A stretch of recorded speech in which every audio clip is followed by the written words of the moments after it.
Lighter's trash. What happened? My lighter's trash.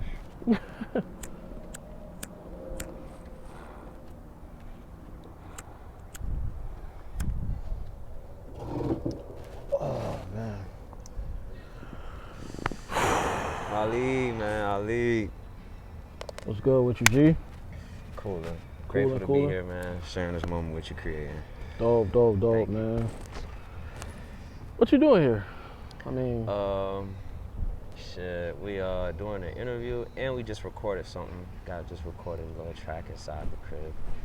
Recording, creating content, getting Facts.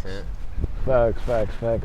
Yeah, because I mean, like content, like the thing is, that's like the most important thing about media. Is like, if you ain't got the content, or like if it's boring, it's like ain't nobody gonna really gravitate towards what you're doing. You feel me? Facts. So I feel like content definitely is important, even in the songs, even in anything you doing, bro. Like, so like, what makes content so important to you? Showing people what you about. I feel like I'm one of them people that be on some let the work speak for itself. And if you don't gravitate to it, it don't really gravitate to you. But I'm most definitely a person that let the work speak for itself. And I believe in content is what open doors for you as well. You know what I'm saying? So that's a big factor behind a lot of my art and what I'm creating, just my craft period, from like doing merch for my brand Tsunami Clan. You could dive in a little bit more about that. All right. That sound hard. It sound like it sound like some anime type of clan. You feel me? Anime game. You feel me? Like, tell me more about it. It's most definitely influenced by Tsunami. That was on Cartoon Network. Most definitely influenced by that. And right now we're in a stage where everybody screaming wave. Shout out to Max B, the originator of the term wave, aside from the scientific term. Free Max B. Free him, coming home soon. Facts. And just, I want to say, just the influence of listening to Max B back in 08, 09, 9th grade, 10th grade year. And even then, like, you hear a person that kind of like, no, not to get too sidetracked, just if you knew about Max B or you're a Max B fan, that's like an automatic, you got a friend. Like, it's still kind of like that now. But nonetheless, the brand just came from people ride waves, we're curating them, we're making them. And just to go in a little more, a tsunami is created when the Earth's tectonic plates shift and they clash. So you have to make a shift to create a tsunami. You know what I'm saying? With the wave, you know, waves they constantly flowing. That's created with the wind or whatever's that's hot for that moment. So with my brand or just with Tsunami Clan, it's a brand or collective people creating together that's trying to make a shift, a new way of thinking, a new way of life and connecting. So you got Tsunami Clan, and because I wanted to run away from gang, I was trying to get away from gang. You know what I'm saying? A lot of people are doing that. And then just take it back to my anime people and just back to the Chinese dynasty, you know what I'm saying? Like, I like to cover a lot of history too. Like, I'm into history, so I just wanted to, like, you know, kind of take it back, get a little, not even retro, just really just step out of the norm and take it back to clan. And shout out the Wu-Tang Clan, Poison Clan, you feel me? JT Money, you know, very big pioneer out here in Miami, and just studying him, Poison Clan. So those are a lot of influences that influenced me to go with Tsunami Clan. All right, cut right quick. All right. Let me tell my sister to just come through the back door. All right. Hold on. Yeah, just come to the back door if you outside. Yeah, I just told her to come to the back door. Is it still recording? Yeah, it's still good. All right, boom. All right. Try to like lean forward a little bit more often. Okay. You know what I'm saying? Like, all right, so boom, we back at it. I'm gonna just cut that. Mm-hmm. All right. That's definitely interesting though. But yeah, like the tectonic plates. Are you scientific? Like, are you a conspiracy theorist? I won't say I'm a conspiracy theorist, but I do entertain a lot of it, because a lot of it, you know what I'm saying, have some truth to it, or is based around a truth. So like, I just do a lot of studying. We want Earth, so I think we should, and then just paying attention to science too. Remember, from science and Discovery Channel, big on Discovery Channel, bro. Just growing up, like my people's, oh, what you watching? That ain't education. Watch something educational. You feel me? Like, oh, you know all these rap songs. You better know your homework. And I did not do homework growing up. Like, you feel me? Like, I stayed, bro, if I was on punishment, couldn't hang out, bro, it was because I ain't do homework. So it was, like, I paid attention in class. I just didn't care to. Cause you know what today is, right? Yeah. Funny enough. 18 years ago, dog. I was in school. Yeah? I was in school. I don't know what grade I was in. Elementary school. Cause you know what? The first time I heard about it, bro, like, at first, I didn't know what it was, so I was just like, I don't really care. I just want to go home type junk. Like, I didn't care about it. But then when I started to grow up, I was like, damn, that's kind of sad what happened. You get what I'm saying? And I just like, damn, God forgive me. Because I ain't gonna lie, I didn't really care at first. But, dog, like, I didn't know, like, everything was shut down when all that stuff was happening. Like, it was like, yo, this, that, and the third. Somebody may be plotting against the whole America. And, yo, let me ask you the famous question. Whew, go ahead and ask. Did you think 9/11 was an inside job? Yes, and I hope this don't offend anyone.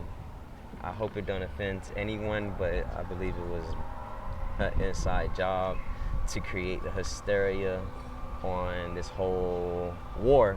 Let's not forget, war creates money and funds money. And governments today, with their influence, is not meant to really uplift the people. And I think that you can look at it yourself. You know what I'm saying? So, yeah, that's my take on it. Well, I don't want to get too deep in this. Yeah, that's not. But back to the science topic, right? Because science has a way of getting into the music topic. Right. Of like waveforms, wavelengths, into recording. And to be honest with you, I just started like, getting into mixing it or getting into mastering more so. And tell me, like, how'd you feel about the session? The energy was awesome. For one, you feel me? I was able to instantly just chime in to my creative chi, and it was just flowing. And aside from the second verse, everything was just flowing. We got the first verse done in one take, and I think all rappers kind of value being able to do a verse in one take, like, what I'm saying? Like, I think true artists that love to get work done, you feel me? We all value that one take. So just being able to knock that out, get the first take in, like, you know what I'm saying? That was awesome.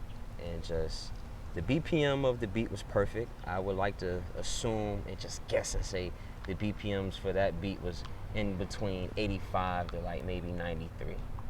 And I would say my BPM range, when I like to pick beats that are like very heavy, from analyzing like my most efficient songs or best songs that touch people and got the most play, were in between that 80 to 93. Like, I'd never really go too high on the BPMs. I do got a dope song which is called Dope for Your Soul. That's on iTunes, Spotify, and that's under Cerebral. One of my original names. I started out as an artist, Cerebral. I recently made the shift to Knarley No So, and Knarley No So is just the embodiment of being consciously aware, but being cool, just being you. I won't say lit, but just, what I'm saying, that cool side of you and integrating both energies. Cause I mean, they just changing the names nowadays. It was swag, it was cool, it was now it's lit. Well, it was live at one point. Live was that shit live. Yeah, it's live. You feel me? But now it's lit. So I don't really follow that. I still say live. I still say that's cool, that's gravy, that's groovy. You know what I'm saying? But how you feel about the young kids? Speaking of that, now, like, I would say the newer generation of music, of hip hop. The newer generation of hip hop. And I don't mean the Young Thugs and the Kendricks. No. We already passed them. I'm talking like the Juice WRLDs and the Lil Babies, the Gunners and stuff. I felt some of the energy is very raw and authentic, which I do fuck with, and some of the younger energy is just very Mm. Very interesting. I'm not gonna try to take nothing from him. Excuse me, I got a little mucus. I won't say I got a cold, but I just got a lot of mucus. Yeah, I feel you. But they're very interesting, bro. I'm gonna say that. Like, I ain't trying to knock them or nothing. They're very interesting. It's a couple of them that I keep up with, and then there's a couple of artists I just don't really pay no mind to. Yeah.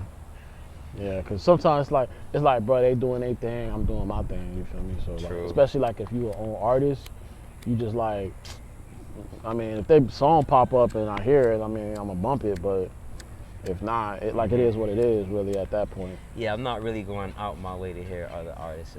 Like, Yeah. unless they from my camp, or it's an artist trying to network with me, I'll listen, I'll fuck with it, and I'll probably start checking for them.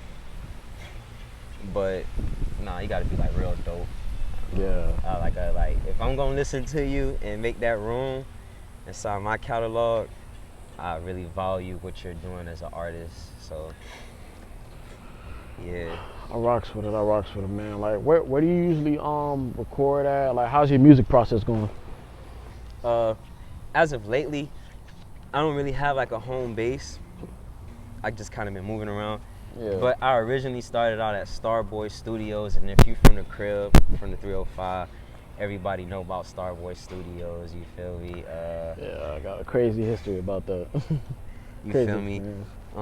They had like a lot of dope engineers come in and out of Starboy, man. Yeah. And like me, I'm very particular like who's engineering my music, and like that kind of like create my world of like getting in the flow and completing songs. I really like pride myself on being able to knock out at least 2-3 songs per session. And you know, like sometimes I'm buying time, sometimes I'm not. Especially if I'm buying time, I need at least 3 tracks if I'm going and I'm spinning bread. So Starboy Studios, that was one of my main spots. And shout out to Bitch Road Records out there in Broward, out there in Pines. Them boys used to let me get a lot of work in and record. And that was like a home-based studio, but like a lot of dope up-and-coming artists from the underground realm or just indie has came through that spot and created a lot of dope music there too. So shout out to Bitch Road Records, you feel me? So tell the people what you got coming up next and where could they follow you? You can follow me on IG and Twitter at Knarley No So. That's with a K. NARLEYNOSO. Knarley No So. And that's on Twitter and IG. And right now, I'm in the wraps of releasing some merch. That's for the brand merch, Tsunami Clan merch. And it's just more so promoting the brand, rebranding. That should be dropping like mid-October. And I'm also releasing a project before this year is over with. Knarley Globetrotter, Volume 1. And so like I'm gonna be running a series with that.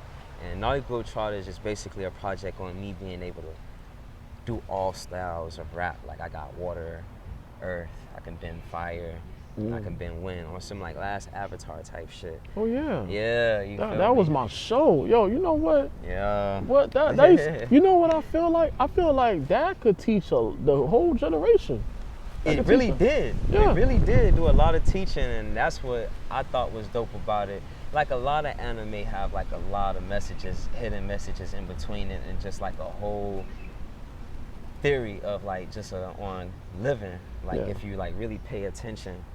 So. Cause you know what I thought it's just something with Nickelodeon, cause you know it's for kids or whatever. But to be honest with you, I'm surprised they even put that show on Nickelodeon. Like. I'm just like, damn, I didn't know Nickelodeon was that. I thought it was just SpongeBob, Fairly Odd Parents, and even though it was, but it's like, to have something like that is like, that's a teacher right there. You get what I'm saying? So, I'm glad I seen that show. That was a real dope show. Facts. I didn't really finish the Legend of Korra though. Like Aang's granddaughter, if I'm not mistaken.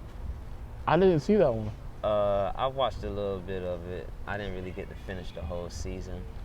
The thing with Airbender, I kind of fell off on it when I think he was getting ready to learn about firebending.